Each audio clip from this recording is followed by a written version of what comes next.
ഗുസ്തി എന്നെ തോൽപ്പിച്ചു, ഞാൻ തോറ്റു.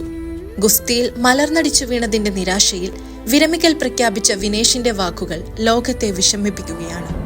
2024 പാരീസ് ഒളിമ്പിക്സിലെ 50 കിലോഗ്രാം ഫ്രീ സ്റ്റൈൽ ഫൈനലിൽ നിന്നാണ് 29-കാരിയായ ഫോഗട്ട് അയോഗ്യയാക്കപ്പെടുന്നത്.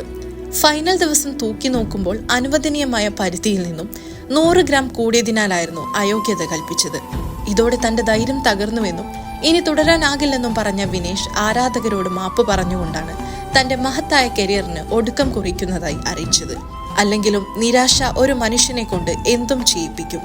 പക്ഷേ അന്നത്തെ നിരാശയിൽ നിന്നും ഉയർത്തെഴുന്നേറ്റ കലാംജിയെ കാലം കൊണ്ട് നിർത്തിയത് ഭൂമിയും കടന്ന് അങ്ങ് ബഹിരാകാശ ഗവേഷണ കേന്ദ്രത്തിന്റെ ഉന്നത സ്ഥാനത്താണ്. പ്രിയപ്പെട്ട ഫോഗട്ട്, നിങ്ങൾ കാലത്തിന്റെ പോരാളിയാണ്. അതുകൊണ്ട് തന്നെ അക്ബറിന് വേണ്ടി ബീർബർ എഴുതിയ ഈ സമയവും കടന്നുപോകും എന്ന വാക്കുകളിൽ പ്രത്യാശ അർപ്പിച്ചുകൊണ്ട് മൂർച്ചയുള്ള നോവുകളെ അതിജീവിച്ച് നിങ്ങൾ തിരികെ വരുമെന്ന് ഞങ്ങൾ പ്രതീക്ഷിക്കുന്നു. അല്ലെങ്കിലും സാഹചര്യങ്ങൾക്കനുസരിച്ച് ഈ ഭൂമിയിൽ സ്ത്രീയോളം പെട്ടെന്നുയരുവാൻ ആർക്കാണ് കഴിയുക? വിനേഷ് ഫോഗട്ട്, തിരികെ വരിക. നിങ്ങൾക്കായി ഒരു ലോകം തന്നെ കാത്തിരിപ്പുണ്ട്.